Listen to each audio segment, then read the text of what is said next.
paraan ng pagpaparami ng aking mga tanim. Hello mga bes, Makatang Hardinera is here. Flexing my basil. Basil yan mga bes, yan. Stem cutting lang yan.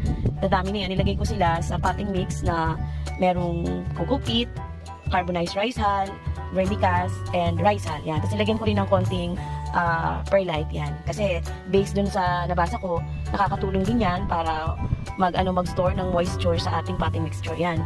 Kasama na rin dito ang suckers ng mga kamatis. Pati na rin ang side shoot na okra. Yan mga best. Ang dami na nila, no? Yan. Meron din kasamang ornamental plants. Ito yung potos. Potos na manjula, enjoy, at meron din ibang marble queen yan. Tapos may spider plant yan. Isa-isa ko na silang nilalagay dyan. Nandiyan sila sa ilalim ng puno. So, ang nare-receive nila na sunlight, morning sunlight lang mga best. Tapos pag afternoon naman na masyadong mainit, filter